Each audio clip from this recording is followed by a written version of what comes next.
One. Selamat sore semuanya. Selamat datang dan bergabung di Jadi Orang Kaya Virtual Summit sore ini.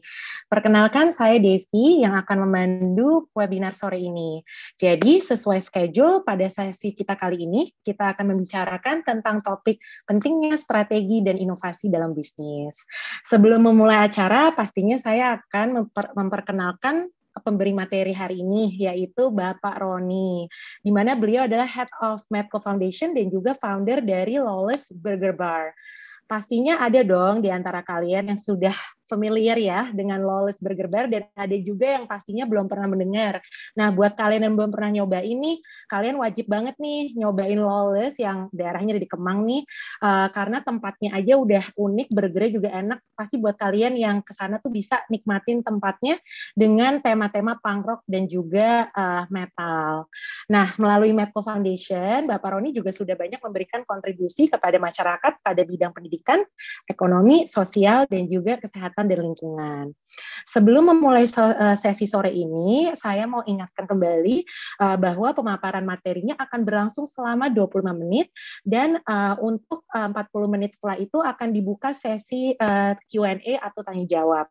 Jadi kepada teman-teman yang memiliki pertanyaan, kalian bisa mengklik button Q&A yang ada di bawah untuk melayangkan pertanyaan langsung untuk Pak Roni nantinya yang akan dijawab. Jadi tanpa berlama-lama lagi, mari kita mulai sesi sore ini untuk pentingnya strategi dan inovasi dalam bisnis bersama Pak Roni. Semoga sesi kali ini bermanfaat bagi kakak-kakak sekalian ya. Oke, Pak Roni, kami persilahkan. Baik, selamat sore semuanya. Assalamualaikum warahmatullahi wabarakatuh. Salam sejahtera bagi kita semua. Semoga semuanya pada sehat ya untuk sore hari ini. Nah, jadi terima kasih tadi udah dikenalkan Mbak Devi saya dengan berbagai macam kegiatan saya gitu ya.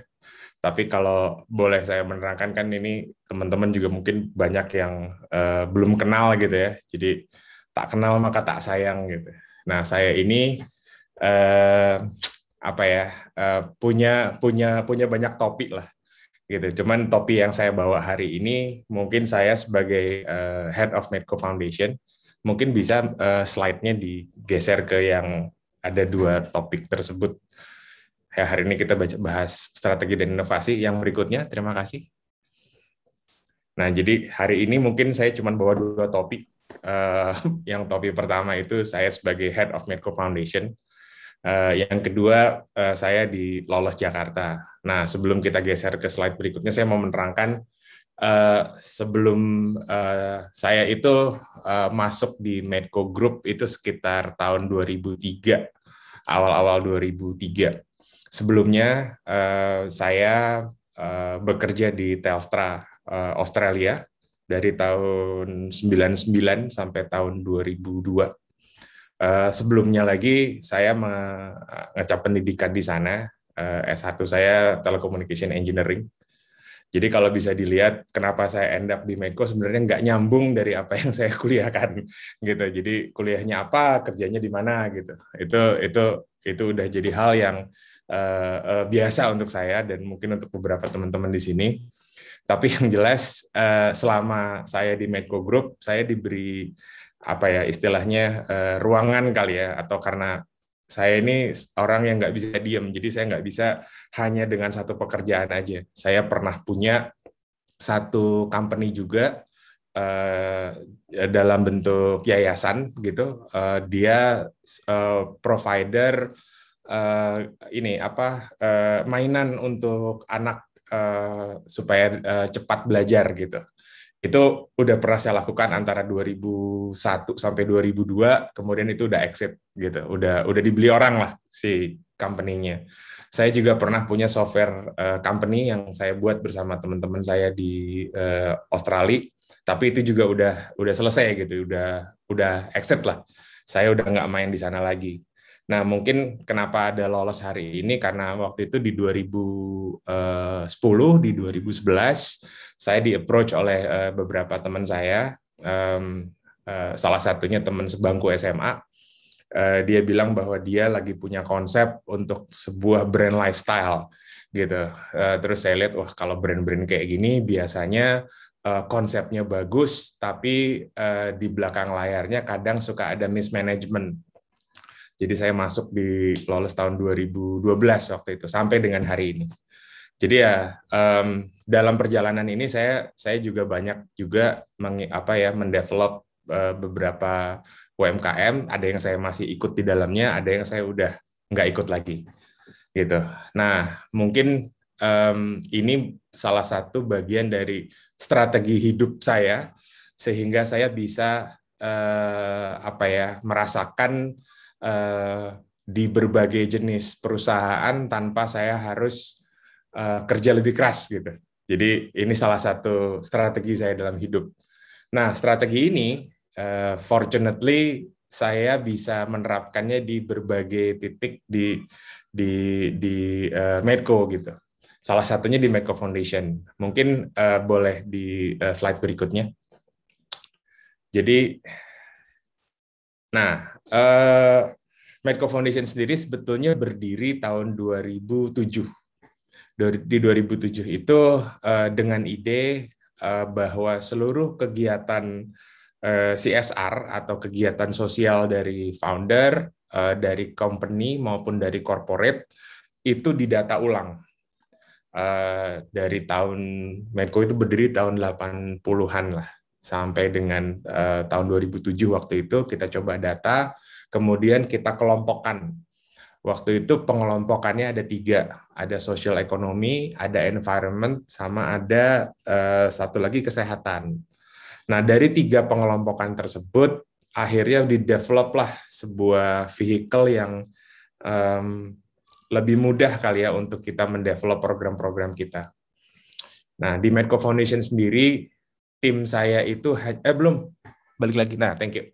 Nah di Medco Foundation sendiri tim saya hanya ada 22 orang sampai hari ini. Paling banyak 25 orang.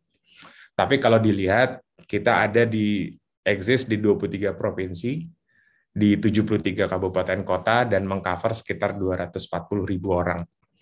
Kenapa bisa seperti ini? Strategi apa yang dilakukan untuk bisa me-reach out banyak sekali customer dengan tim yang hanya isinya 22 orang? Dari peta ini saja sebetulnya sudah banyak pertanyaannya. Kenapa sih harus sebanyak ini gitu? Apa nggak mau semuanya fokus di satu tempat terus ya udah serving satu tempat saja gitu. Nah kita awalnya karena kita ini istilahnya Kongo ya, corporate own NGO, jadi lembaga masyarakat madani yang dimiliki oleh sebuah perusahaan, maka kami punya kewajiban untuk melihat masyarakat di sekitar aset. Jadi aset-aset Medco ini ada yang di Aceh, ada yang di Sumatera Selatan, ada yang di Kepulauan Riau, ada yang di Papua, tapi jarang sekali yang ada di Jawa, ada juga di Sulawesi. Tapi kenapa sebaran penerima manfaatnya Medco Foundation ada juga di luar aset-asetnya Medco gitu. Saya kasih contoh misalnya di mana yang paling cepat? NTB. Di NTB itu waktu itu ada gempa di Lombok. Nah, salah satu metodologi yang kami lakukan untuk gempa adalah bukan reaksi cepat, tapi justru malah reaksi yang tidak terlalu cepat. Jadi kalau reaksi cepat itu sudah pasti itu kompetensinya BNPB, kompetensinya Basarnas, kompetensinya TNI, polisi, dan masyarakat lokal. Kita ini lebih datang belakangan. Ketika kami datang, kita datang sebenarnya dengan bantuan teknis ya. Jadi ada urusan kesehatan, ada urusan gizi, ada urusan shelter, tapi kita datang dengan pemetaan. Jadi hasil dari sebuah assessment di awal, itu kita buat program jangka panjangnya. Jadi bukan jangka pendek, karena kalau reaksi cepat untuk sebuah kebencanaan, udah pasti programnya pendek, karena begitu semua orang sudah punya shelter, udah selesai. Semua orang sudah balik lagi ke kampungnya, udah selesai. Yang korban sudah dimakamkan, beres. Tapi kalau jangka panjangnya, ini yang justru malah kita pikirkan. Kenapa kita memikirkan jangka panjang? Karena jangka panjang inilah yang sebetulnya titik krusial untuk development. Kita perhatikan bahwa di seluruh Indonesia, itu sudah pasti kebutuhannya adalah akses ke pendidikan, atau akses ke kesehatan, dan juga akses ke kredit. Nah, kita selalu memikirkan tiga hal ini untuk supaya bisa sustainable di satu tempat. Nah, di NTB kebetulan kita ketemu dengan berbagai jenis petani di sana. Jadi yang kita setup adalah kredit scheme untuk membantu UMKM di sana kembali lagi bisa bertani dan bisa meningkatkan hasil pertaniannya. Beda lagi dengan di Jogja. Di Jogja waktu itu gempa besar tahun 2007. Jadi kita masuk ke sana itu karena gempanya skalanya besar dan disiarkan di televisi, jadi otomatis manajemen juga reaktif gitu. Akhirnya kita berangkat tidak hanya dengan bantuan teknis, tapi juga bantuan-bantuan yang sifatnya non teknis gitu. Sebentar ya.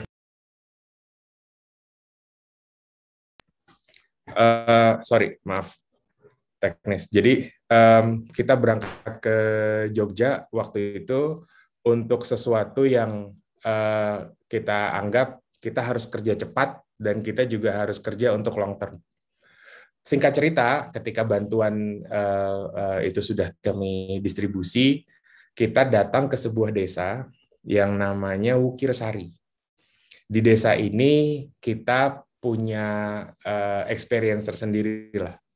Jadi ketika kami tanya, ketika waktu itu sudah ada apa ya istilahnya, orang sudah mulai kalem karena gempanya udah lewat, terus orang-orang sudah membersihkan rumahnya, kita ketemu dengan satu bapak-bapak gitu ya, yang lagi membersihkan rumahnya, tapi dengan cara yang sangat unik. Jadi dia memisahkan antara bata yang masih bisa dipakai dengan bata yang sudah tidak bisa dipakai.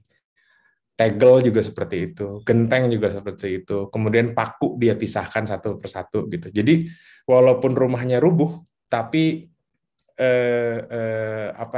tumpukannya tuh teratur gitu. Terus kita tanya, Pak, untuk apa dipisahkan seperti ini? Dia bilang, saya baru bisa waktu itu kalau nggak salah hari ketiga apa hari keempat gitu kita ketemu bapak itu. Dia bilang bahwa di sini saya udah nggak ada harapan lagi karena saya baru saja menguburkan anak dan istri saya.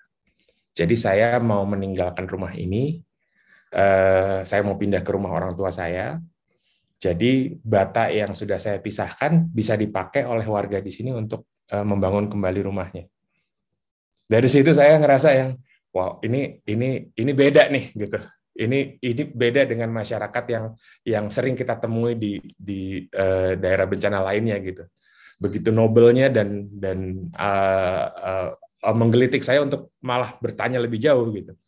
Saya tanya, Pak, kenapa Bapak ada di kampung ini? Karena ternyata kampung di situ, jadi dia tuh salah satu dusun, itu isinya para pekerja. Jadi tukang, ahli bangunan, dan lain sebagainya. Jadi mereka sudah biasa menggunakan tools. Nah, ketika kita tanya bantuan apa yang mereka butuhkan, mereka cuma minta tolong yang namanya toolkit. Jadi satu box isinya peralatan lengkap, palu, gegep, dan lain tang dan lain sebagainya. Karena itu modal kerja dia. Jadi mereka nggak butuh cash, mereka nggak butuh kredit, mereka nggak butuh penambahan skill lainnya, mereka cuma butuh tools. Kenapa? Dengan ada tools dia bisa dapat kerjaan, dengan ada kerjaan dia bisa dapat pendapatan. Saya ngeliat, wah ini kayaknya desa menarik nih untuk kita eksplor lebih jauh. Jadi selain bantuan teknis tadi, kesehatan udah selesai, terus toolkit udah selesai, kita stay.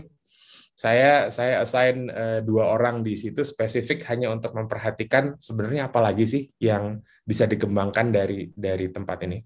Ini timeline-nya sekitar tahun 2007 ya. Nah, di sini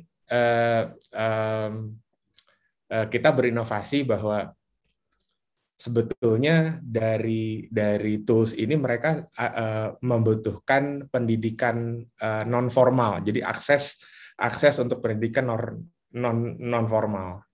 Jadi akhirnya di tahun 2009 kita bekerja sama dengan perpustakaan daerah dan aparat setempat, kita membuat yang namanya Pustaka Desa Wukirsari.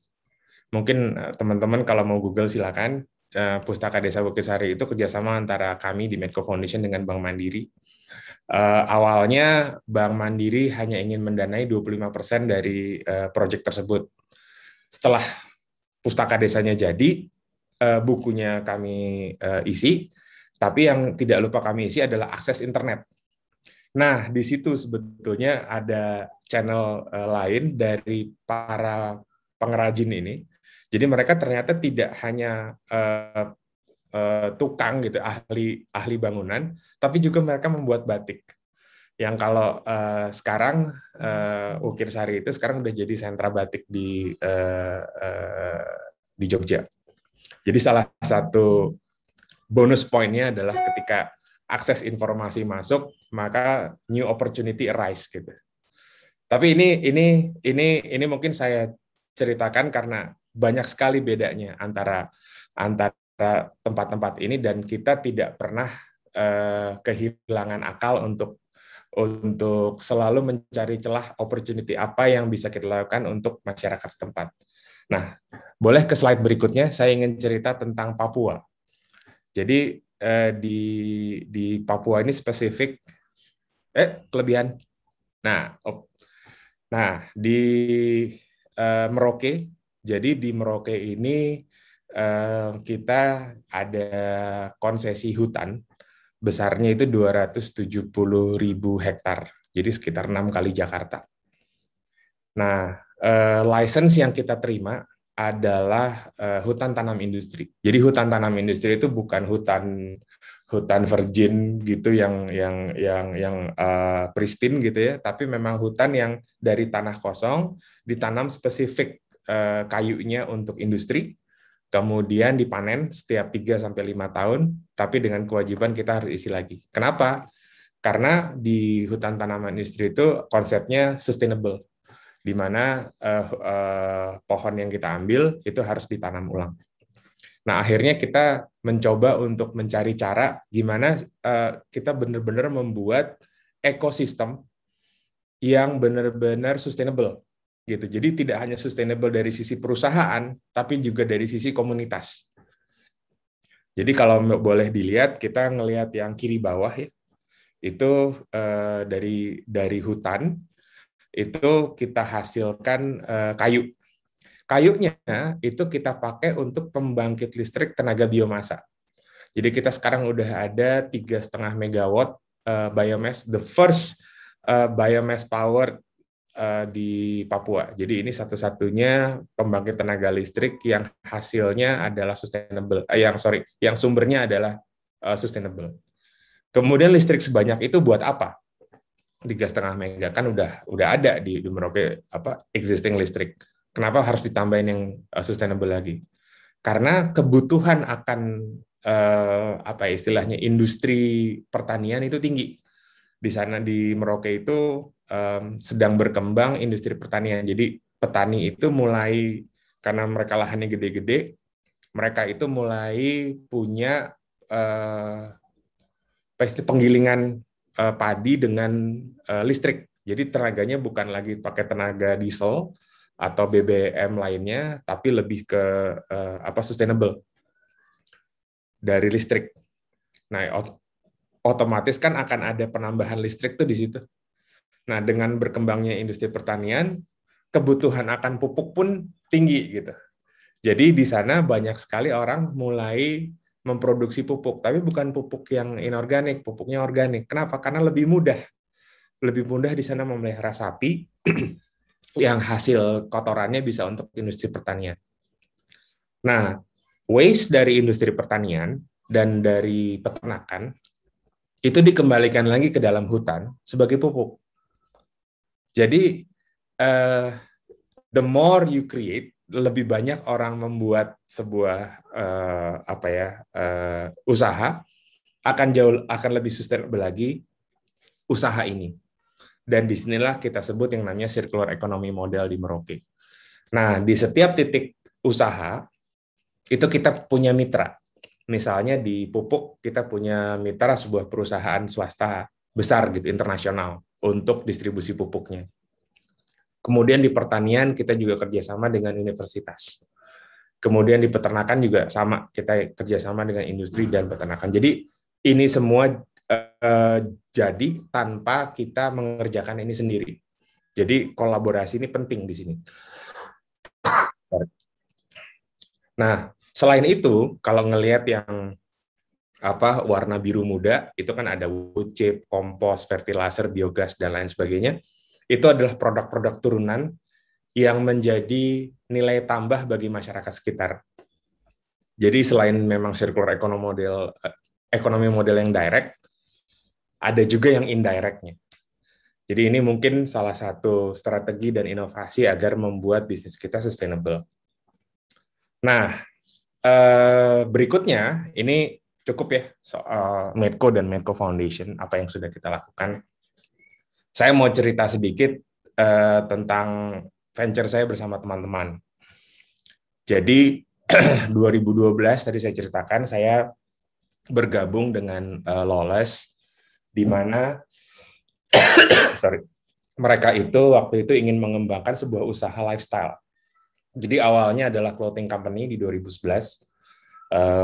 Saya bersama 4 mitra saya, ada Aryan, ada Semi, ada Ucup, ada Gofar. Nah, mereka punya sebuah konsep yang sebetulnya perlu untuk scale up pengembangan. Jadi tugas saya di sini sebetulnya lebih mudah ya, karena konsepnya udah ada. Kemudian yang kita harus lakukan adalah bagaimana menata bisnis ini sehingga tata kelolanya baik dan besar gitu. Fortunately, ide kreativitas itu tidak kurang gitu. Jadi setiap tahun itu kita selalu ada produk baru. Untuk mencapai burger ini di tahun 2017 itu kita punya ada tidak kurang dari 4 kali kita iterasi usaha.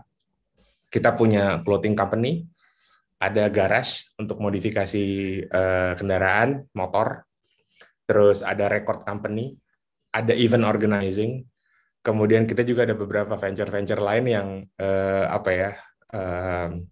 gagal lah istilahnya, nggak semuanya berhasil.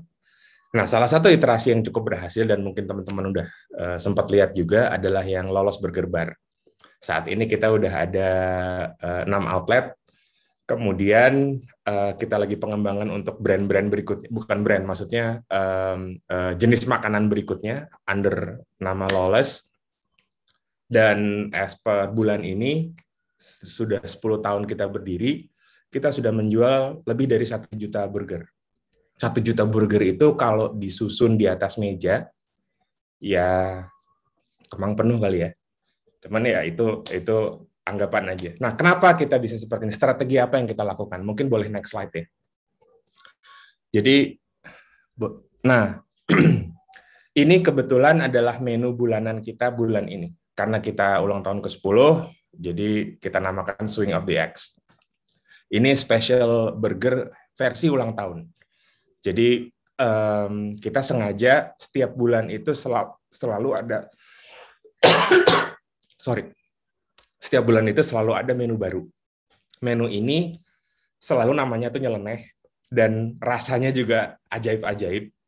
Ada yang teman-teman suka, ada yang mungkin kok jadinya kayak gini, tapi mostly teman-teman pasti suka. Kenapa? Karena kita memang untuk satu menu itu development-nya butuh waktu berbulan-bulan. Jadi dan setiap hari kita ada research and development. Jadi sampai hari ini tidak kurang dari 60 sekian menu yang sudah ada di bucket list kita, tinggal tunggu rilisnya kapan. Kalau 1 bulan 1, artinya sampai 2-3 tahun ke depan kita tidak akan kekurangan menu bulanan. Itu mungkin ya sedikit kenapa Lawless itu selalu agile dalam dalam dalam jualan gitu ya. Terus mungkin ini karena bicara tentang strategi dan bisnis gitu ya. Both di Medco Foundation dan di Lawless dan di tempat usaha-usaha saya yang lain, saya tuh selalu punya satu pertanyaan. Boleh ke slide berikutnya? Jadi saya tanya ke teman-teman mitra saya atau atau menti saya yang di dalam usaha ini, masalah apa yang ingin diselesaikan hari ini atau selama kita masih hidup. Dan pertanyaan ini ditanyakan berulang-ulang, bukan dalam satu hari, tapi dalam satu periode, misalnya dalam 1 tahun. Kita tanya di bulan Januari, setelah terjawab kita jalankan di tengah tahun, kita tanya lagi di bulan Mei atau Juni. Memang ini masalah yang mau kita selesaikan hari ini. Terus nanti di akhir tahun, sebelum penutupan tahun, kita tanya lagi, memang masalah ini yang kita selesaikan hari ini. Nah, cuman pertanyaan ini ada lanjutannya, biasanya, selain ditanya. Berikutnya boleh? Kenapa? Kenapa masalah ini pengen lu selesaikan sendiri gitu? Emang nggak ada orang lain yang menyelesaikannya, gitu. Jadi buat kita terutama buat saya, pertanyaan-pertanyaan yang sifatnya menanyakan kembali kenapa kita berusaha itu selalu harus ditanyakan. Mungkin singkat kata ya, sebelum question and answers. Boleh ke slide terakhir. Jadi ini secara singkat, nanti bisa saya jelaskan kembali di question and answer. Kita kan sekarang lagi dalam masa sulit nih ya, dalam masa pandemi. Terus terang baik di Medco Foundation maupun di Lawless, kita merasakan gitu di Medfund kita berubah caranya kita berinteraksi dengan publik. Di Lawless pun seperti itu, yang tadinya dine-in experience, sekarang jadi takeaway only, kita hanya rely ini takeaway only. Tapi mungkin garis besarnya ada 4 ini. Pertama, kita selalu berusaha untuk memotong biaya tanpa terlihat menjadi murah atau murahan. Gitu. Kemudian, baik di Medco Foundation maupun di Lawless, kita selalu memiliki filosofi bisnis yang kuat. Jadi, arahnya itu selalu jelas gitu, kita mau menuju kemana. Dan itu yang membuat customer atau pemangku kepentingan loyal ke kita. Kalau mau makan ini ke sini, kalau mau melakukan ini ke sana.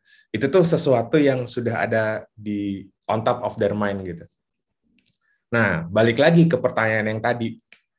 Yang terakhir adalah selalu bertanya, apakah bisnis kita ini sudah cukup kuat belum sih sebetulnya untuk menghadapi any kind of disturbance gitu, gangguan-gangguan berikutnya gitu.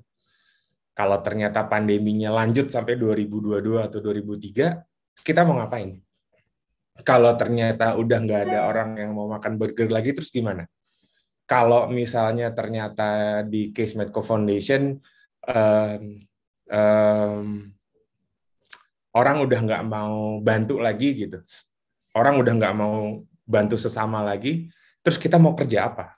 Nah, ini yang selalu kita tanyakan kembali di dalam meeting-meeting kecil atau meeting-meeting besar. Jadi mungkin saya selesaikan dulu di situ.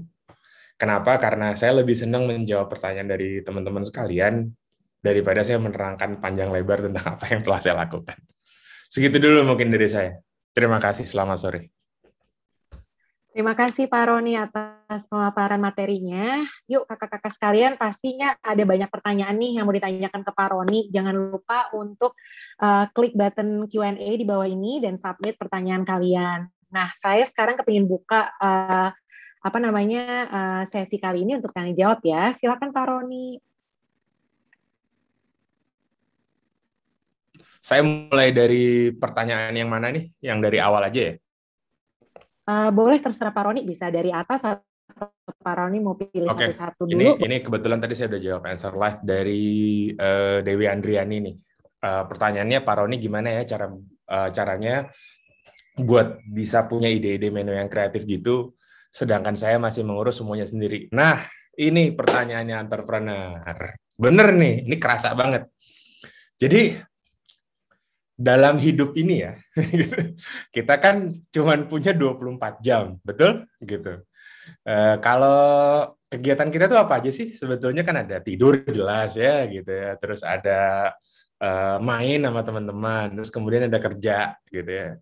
Ada yang ibadah barangkali lebih lama dari yang seharusnya gitu kan, ada juga orang seperti itu. Ngurus keluarga barangkali, olahraga gitu ya. Apa lagi? Sosialisasi gitu. Ini ada 7 kegiatan. Dari 24 jam itu kita mungkin cuma bisa milih 3 atau 4 kegiatan dalam satu hari gitu. So, make time.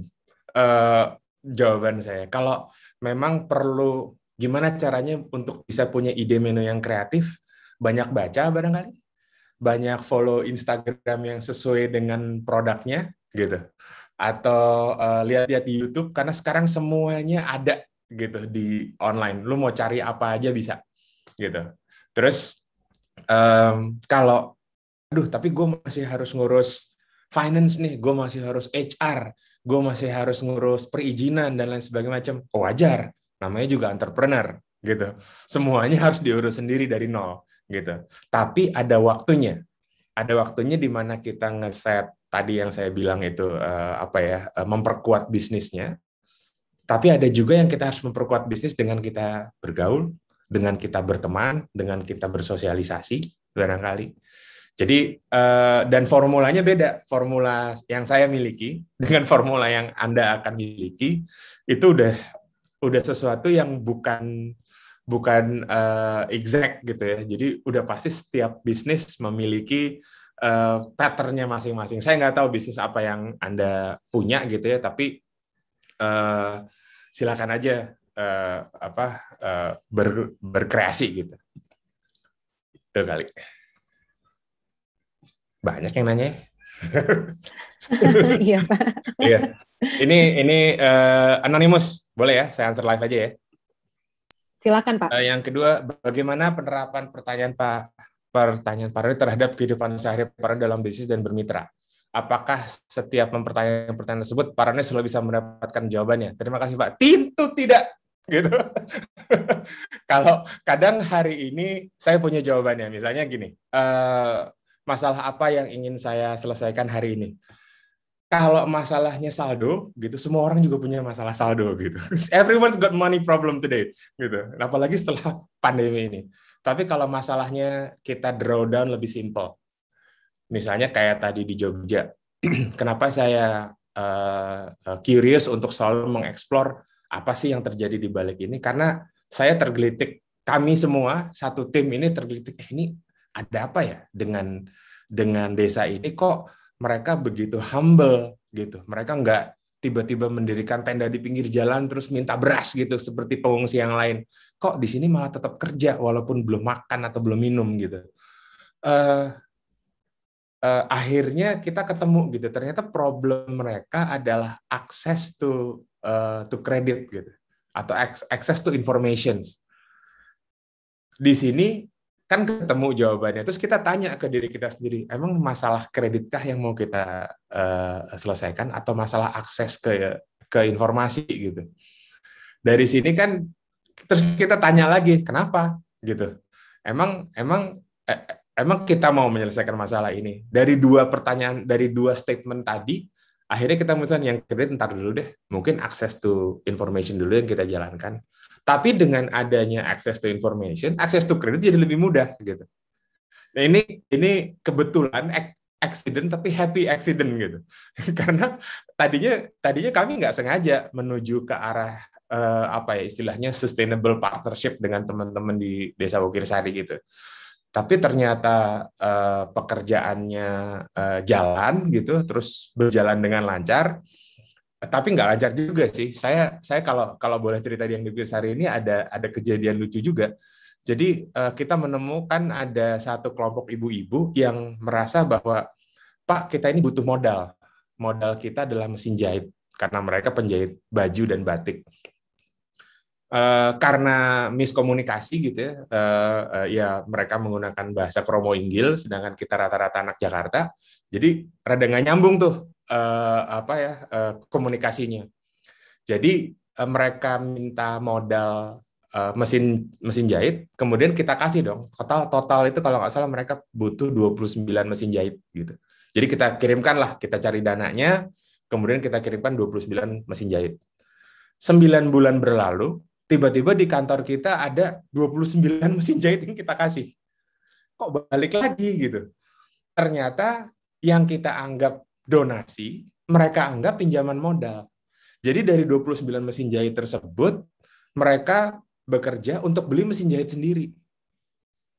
Ternyata mereka cuma butuh 15 mesin jahit gitu. Jadi sisanya yang 29 ini udah ada yang rusak-rusak gitu, mereka kirim lagi ke kantor kita. Terus kita, loh, ini buat apa, Bu? Loh, itu kan modal, Pak. Kami pinjam. Maaf ya, ada yang rusak. Loh, gue mikirnya udah donasi gitu. Jadi kadang menjawab pertanyaan tadi, problem apa yang kita ingin selesaikan belum tentu ketemu juga gitu jawabannya hari ini. Makanya harus selalu ditanyakan gitu. Kalau ke pertanyaan pribadi ya udah jelas ya, kadang ketemu, kadang enggak gitu ya. So that's the answers gitu. Berikutnya ya, saya jawab ya. Dari Anonymous juga. Halo Pak Roni, terima kasih atas materinya. Tadi Bapak jelaskan kalau lolos punya monthly menu dan selalu R&D. Sedangkan cost untuk R&D pastinya cukup mahal. Saya mau bertanya, bagaimana bisa berinovasi dan melakukan R&D namun tetap minim budget? Good questions. Jadi, kalau teman-teman perhatikan dari seluruh menu bulanannya lolos, itu mungkin namanya bisa beda-beda. Tapi main ingredient-nya itu tetap roti, daging, roti. Jadi cost kita untuk R&D itu nggak pernah jauh dari yang paling mahal. Yang paling mahal dari seluruh ingredients itu kan si roti sama si dagingnya gitu. Sisanya kan saus. Itu murah karena kita bikin sendiri. Sayur itu harganya relatif lebih murah. Cuman kondimen-kondimen lainnya kayak misalnya jamur goreng atau bumbu itu it's a fraction cost of the burger gitu. Jadi kenapa R&D-nya bisa hampir setiap hari atau hampir setiap minggu dan setiap bulan kita keluar? Karena memang cost untuk R&D-nya kita bikin murah. Gitu. Kecuali kalau ternyata kita R&D-nya dari si dagingnya. Misalnya sekarang mau pakai Wagyu, besok mau pakai marble sekian, besok lagi mau pakai prime rib, besok lagi mau pakai Angus, mau boncos, bos, gitu. Nggak akan mungkin kita bisa jualan menu bulanan kalau R&D-nya juga udah mahal. Jadi mungkin itu ya, mudah-mudahan terjawab. Oke. Berikutnya, Pak, apa misi lolos dalam 5 tahun ke depan? Oh, rahasia. itu sih rahasia dapur. Kalau diomongin sekarang nanti banyak yang ngikut. Jangan deh gitu. Nah, ini mungkin resep untuk para entrepreneur. Tidak semua ide atau tidak semua maksud bisa kita ceritakan, termasuk ke teman kita sendiri. Pasti udah banyak dong teman-teman yang punya resep gitu ya, punya resep, terus ngedevelop bareng temennya, terus temennya malah bikin sendiri di tempat lain. Atau sebaliknya, kita ngelihat teman kita bikin sesuatu, kayaknya gue bisa bikin lebih baik, terus gue bikin lebih baik, terus gue bikin restoran sendiri, atau outlet sendiri, atau baju, atau kaos, atau apapun lah gitu. That happens. Itu sangat manusiawi, karena orang itu kadang ide bisa dari mana aja. Makanya ada Pinterest, makanya ada IG, kita follow hashtag orang gitu, karena untuk mendapatkan inspirasi tersebut. Jadi kalau dilihat apa sih sebetulnya misi kita 5 tahun ke depan, we keep improving. Kita selalu mencari yang terbaik yang bisa kita jual ke publik gitu, yang kita bisa selesaikan. Balik lagi, problem apa yang ingin kita selesaikan hari ini. Kalau lolos di awal-awal, saya kan penggemar burger, dan saya nggak pernah puas dengan burger yang ada di Indonesia waktu itu. Jadi saya pengen bikin sendiri. Misi saya adalah menyelesaikan masalah selera gitu. Ini gue nggak pernah ngelihat burger yang seperti yang saya pinginkan gitu. Jadi saya order teman-teman saya untuk, yuk kita bikin yang pas untuk selera kita, baik dari sisi rasa maupun ukuran. Ternyata nggak cuma saya yang suka, tapi banyak. Jadi ya misi ke depannya sama. Mungkin saya akan bertanya juga ke saya, problem apa yang mau kita selesaiin for the next urusan pandemi kah mau kita selesaikan? Apakah kita mau bikin lawless health gitu? Nggak tahu. I don't know. Maybe. Thank you ya.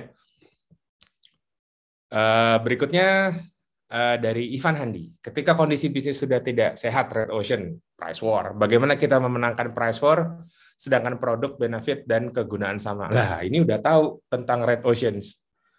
Berarti harusnya tahu dong soal blue ocean. Jadi kalau price war-nya udah nggak sehat, mungkin diversifikasi produk menarik kali ya. Gitu. Tapi saya nggak tahu produk apa yang Mas Ivan sedang kembangkan gitu. Kalau ngomongin price war, udah pasti ini urusannya nggak sehat lah.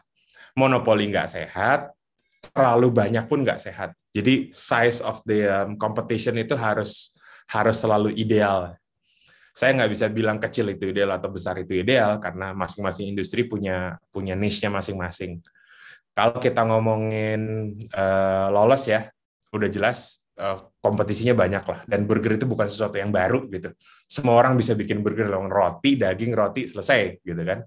Yang bisa membedakan itu kan kombinasi sausnya, kombinasi dari sisi kitchen ya, cooking method-nya, terus kemudian preparation time-nya, cost efficiency, itu bisa kita mainkan.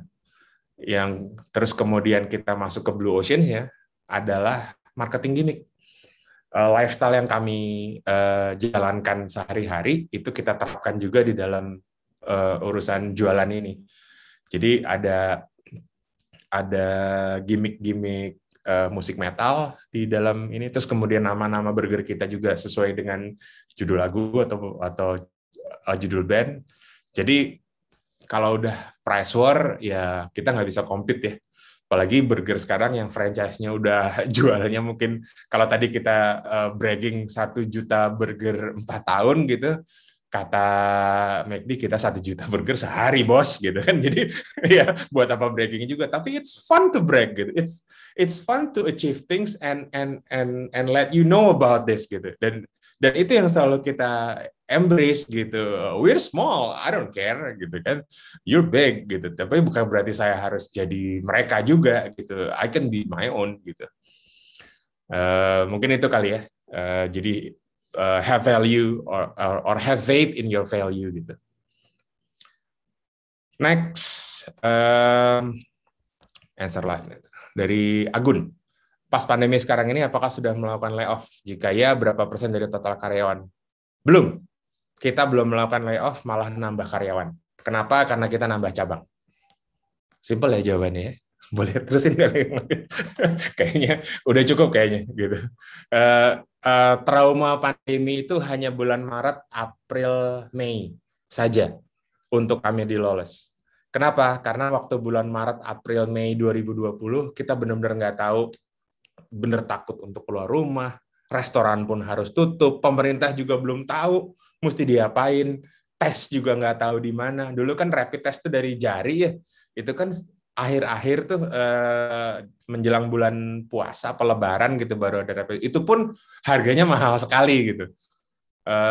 Belum ada rapid antigen, belum ada PCR. Waktu PCR juga sangat jarang waktu itu, dan kapasitas PCR di Jakarta itu masih sangat sedikit dan harganya mahal sekali. Jadi waktu itu kita karena takut jadi kita tutup, dan itu semua pendapatan turun tuh. Tapi puji Tuhan, alhamdulillah kita tidak melakukan layoff. Sempat dirumahkan, tapi nggak sempat di layoff. Next, Andra Pradita. Saya menjalankan sekolah mengemudi dengan nama Riding in Reality. Sesuai topik, saya bingung inovasi apa yang saya bisa lakukan. Bisa dibilang untuk keilmuan dalam berkendara hampir tidak ada perkembangan.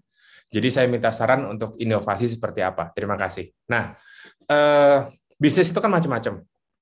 Jadi mulai dari pengadaan barang, mulai dari apa ya istilahnya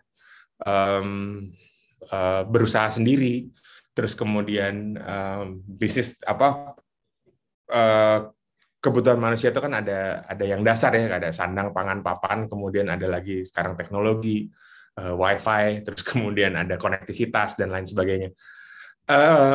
Kalau ngomongin driving school gitu ya, terus bertanya inovasi apa yang bisa kita lakukan di saat pandemi ini, marketnya ada nggak ya? Pertanyaannya itu, ada nggak sih orang yang pengen tetap nyupir gitu? Misalnya, pertanyaan itu harus dijawab dulu karena Andra itu seorang pengusaha sekolahan gitu.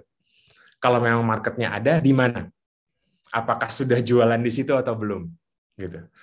Terus kalau sudah jualan di situ tapi nggak ada yang datang juga, ini jawab di chat, ada sih tapi memang jauh lebih kecil. Ya oke. Jadi kalau misalnya kayak gitu, apakah mungkin kendaraannya yang diganti barangkali gitu. Jadi mungkin punya uniqueness in the car, tapi mungkin itu cost-nya sangat tinggi ya. Karena itu ada modal kerja yang di-incur di dalam. Jadi kalau untuk inovasi, itu harus diserahkan ke founder masing-masing. Saya bukan inovator gitu. Saya ini mentor dari beberapa perusahaan kecil yang berinovasi. Jadi saya hanya bisa mendorong orang untuk berinovasi. Jadi jawab balik lagi ke pertanyaan yang sama. Sorry. Masalah apa yang ingin kita selesaikan hari ini? Kalau masalahnya adalah nyupir gitu, emang sudah ada datanya. Berapa banyak orang yang masih membutuhkan sekolah nyupir? Dari situ mungkin bisa dikembangkan tuh. Atau mungkin pivoting, mungkin jadi motor, mungkin khusus motor, atau safety driving, mungkin jadi untuk orang-orang yang memang sudah bisa, ada added value-nya misalnya. Safety driving atau safety riding, mungkin itu bisa jadi salah satu ide untuk pengembangan. Thank you. Tadi udah. Ini deh, saya jawab dari Jimmy Lee. Pak Roni tentunya dalam membangun Lawless pasti banyak obstacle-nya karena ada join beberapa orang. Tapi gimana caranya menyatukan satu visi dan misi di antara keempat orang yang punya pikiran pandangan berbeda? Kemudian bagaimana menentukan mana yang prioritas dilakukan saat membangun Lawless dari awal? Terima kasih. Oke. Kuncinya satu ya, mungkin komunikasi. Ngobrol lah istilahnya. Siapa tahu temennya sama-sama mau bikin usaha gitu ya, jadi bisa ngobrol. Tapi yang jelas ini, komunikasi itu bukan satu arah, tapi juga dua arah. Dan komunikasi itu nggak bisa sekali, harus beberapa kali. Bisa hari ini kita yang ngomong, terus ada jawabannya. Bisa juga kita hari ini ngomong, mungkin baru 2 bulan lagi dia bisa jawab. Karena ada urusan yang mereka belum selesai.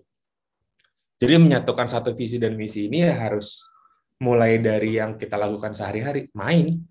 Saya ini kerja di Medco Foundation atau di Medco Group gitu ya, atau di Lawless sama aja. Semuanya harus kita mengerti gitu. Jadi harus dibawa main. Dan ada beberapa hal yang komunikasinya terjalin ketika kita melakukan sesuatu yang sangat krusial gitu atau sangat penting. Misalnya kita lagi bangun project, saya di-equip di Medco Foundation dengan beberapa orang yang mungkin saya nggak terlalu kenal dekat, tapi karena kita travel bersama, kita melaksanakan, kita makan gitu bareng, terus kita mengerjakan hal ini, jadi saya kenal nih rekan saya, partner saya, atau bisnis partner saya. Jadi kita tahu, oh dia tuh sukanya ini, nggak sukanya ini. Dari situ kita tarik benang merah. Dengan komposisi orang seperti ini, cukupkah kita untuk menjalankan bisnis ini ke depannya? Terus tadi ada pertanyaan, bagaimana cara menyatukan satu misi dan visi antara keempat orang? Siapa bilang cuma berempat? Kami di Lawless ini banyak sekali orangnya. Gitu. Kita di Burger ada Medi gitu ya yang memang managing partner untuk urusan masakan. Terus kita punya chef, kita ada general manager, kita ada manager outlet, kita ada cook yang under chef untuk kita coba ajak bicara juga gitu. Kadang ide-ide dari teman-teman di lapangan itu bisa lebih brilian dibandingkan ide yang datangnya dari kami yang bos gitu istilahnya atau founder gitu. Kita juga punya tim marketing yang isinya anak-anaknya ya cukup jenaka gitu ya. Jadi kadang satu ide A mereka bisa kembangkan besar gitu. Terus ada juga teman-teman dari desain gitu. Kadang desainnya apa, kita jadi kepikiran, oh kayaknya dibikin gini bagus ya. Atau kadang kebalik gitu dari operasional, kita harus punya mekanisme A gitu. Oh desainnya harusnya seperti ini, jadi gimmick gitu. Dan itu isinya adalah komunikasi. Jadi ngebangun apa-apa ya isinya pakai ngobrol kali ya gitu. Kalau sekarang nggak bisa ketemu fisik, ya bisa lewat Zoom, WA call, DM Instagram, anything. Ini ada beberapa lagi nih dari Anonymous. Bentar ya saya baca dulu. Tipsnya menggunakan inspirasi dalam inovasi bisnis. Nah ini sama nih. Saya answer live semua ya dari Anonymous. Bentar. Ini juga sama nih. Sebentar ya. Kalau lama.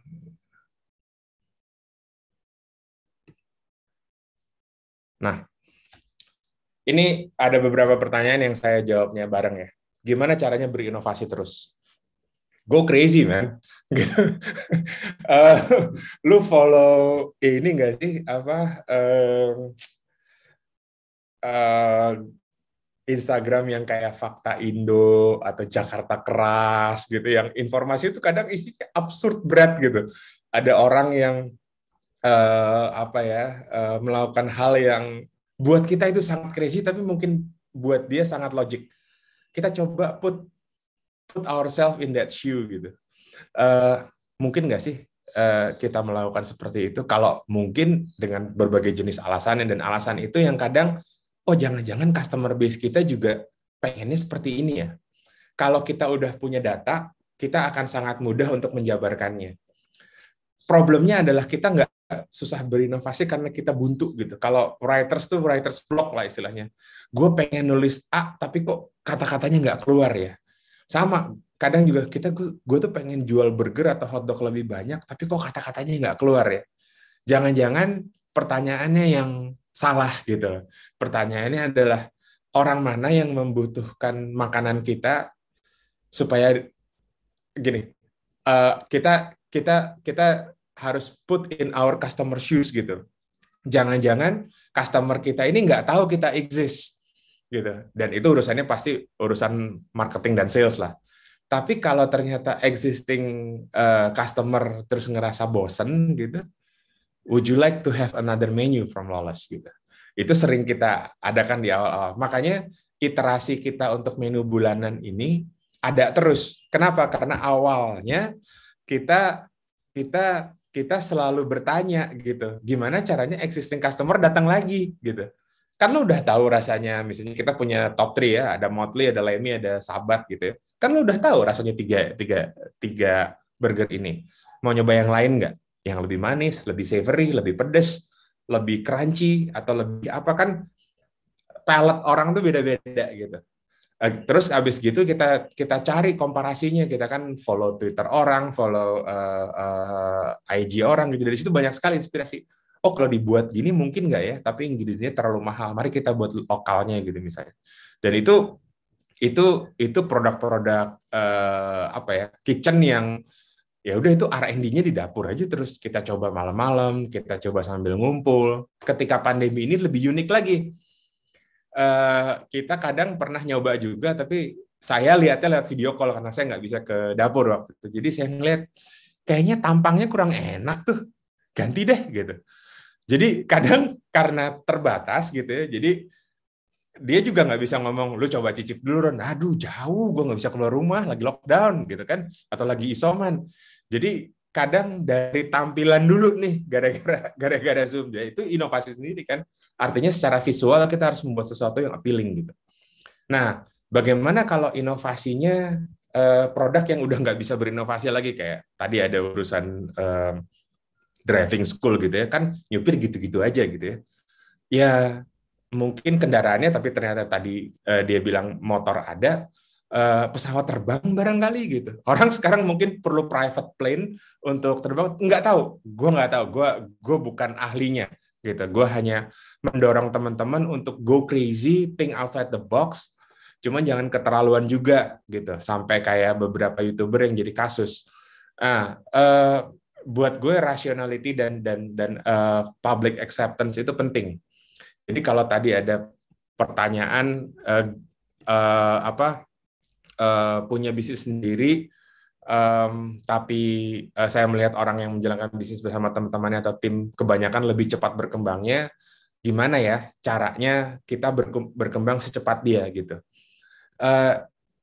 Jangan compare apa yang kita bisa lakukan dengan orang lain yang sama dilakukan. Secara produk mungkin bisa di-compare, tapi secara pengembangan bisnis mungkin dia modalnya lebih gede. Modal tuh nggak cuma uang ya, modal pengetahuan, modal skill, modal network, modal nasihat mungkin lebih banyak. Jadi kalau bisa ya modalnya disamakan, dan urusan pengetahuan itu bukan sesuatu yang sulit hari ini. YouTube kan udah gratis ya gitu. Pada bisa ikut webinar gini kan harusnya bisa nonton sesuatu yang bisa mengenhance produknya gitu. Baca juga penting, baca buku-buku yang sifatnya manajerial untuk para teman-teman UMKM dan entrepreneur yang sekiranya membutuhkan knowledge untuk manajerial. Mungkin banyak sekali sekarang buku-buku yang sudah di-excerpt dalam waktu 2 menit, 3 menit di YouTube gitu. Saya sering sekali menemukan buku-buku yang pernah saya baca gitu tentang manajemen, terus ada excerpt-nya orang bacain atau orang menjelaskan, membedah bukunya di dalam YouTube. Kadang kita harus istirahat dulu juga dari pengembangan produk. Kalau kita merasa produk kita udah mentok gitu, guanya juga udah capek, mungkin ada waktunya kita break dulu, burn out itu. Jangan terus ngegosip sama teman-teman, tapi coba untuk kontemplasi, untuk melihat usaha lain seperti apa.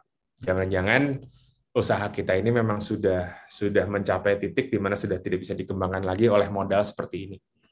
Jadi mungkin harus kerjasama dengan yang lain, harus punya partner baru barangkali. Itu. Apalagi ya? Sorry Pak Roni, masih ada waktu untuk 2 pertanyaan lagi ya. 2 pertanyaan? Waduh. Iya, 2 pertanyaan lagi. Mana ya?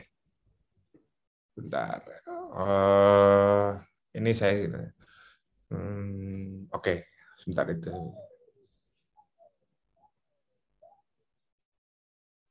Oke, ini ada bisnis indikator ya. Saya mau jawab ini tentang bisnis indikator. Sama, coba yang saya bahas ini dulu deh. Untuk buka cabang baru, scaling up our business, indikator-indikator apa saja yang membuat Bapak yakin untuk oke, ini saatnya gue buka cabang baru, ini saatnya gue buat scale up. Sebelum scale up, sebaiknya bikin rencana dulu, mau buka berapa cabang. Setelah itu, baru siapkan dananya. Jadi jangan serta-merta, ya sekarang ada dananya, jadi, sekarang dananya jadi. Jadi, mending hitung dulu, customer base kita ada di mana, dan kalau kita buka cabang, ada yang beli apa enggak. Jadi, parameternya, 1 market, yang kedua dananya. Kalau ternyata teman-teman udah funding gitu ya, udah dapat seri A, seri B, saya rasa ini bukan tempat yang tepat ya untuk kalian bertanya. Tapi kalau teman-teman baru saja mulai gitu, salah satu indikatornya adalah market sama funding. Jadi base-nya 2 itu, sisanya ngikut biasanya. Terus yang kedua mungkin kesiapan internal juga ya. Kalau lu buka cabang, siapa yang mau masak, siapa yang mau ngisi di situ, siapa yang mau manage, bagaimana hubungan antara cabang lama dengan cabang baru, apakah mereka berkompetisi, apakah saling subsidi, itu tolong dipikirin. Tuh, terus berikutnya yang mana ya? Ini kali yang clothing nih. Karena yang dari tadi isinya burger semua. Ini ya. Dari N Bagas, mau tanya terutama untuk clothing baru dan masih terkendala minimnya modal. Ketika ada produk t-shirt yang cukup banyak pembelinya, apakah lebih baik untuk produksi ulang t-shirt tersebut atau berinovasi dengan produk lain? Nah, kalau modalnya lebih sedikit, lebih baik nabung. Jadi, kalau demand-nya ada, lebih baik bikin. Diulang lagi produksi t-shirtnya sampai modalnya cukup untuk berinovasi dengan produk lain. Jadi kita jangan buru-buru pengen ngeluarin semua desain, for the sake of terkenal atau bisa masukin feed di Instagram lebih banyak gitu.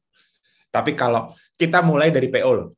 Jadi zaman dulu banget sebelum kita punya means-nya untuk kita bikin kaos banyak, kita tanya dulu ke teman-teman, lu mau beli ini nggak sih dengan desain kayak gini, dengan bahan kayak gini. Kalau ada PO dulu deh.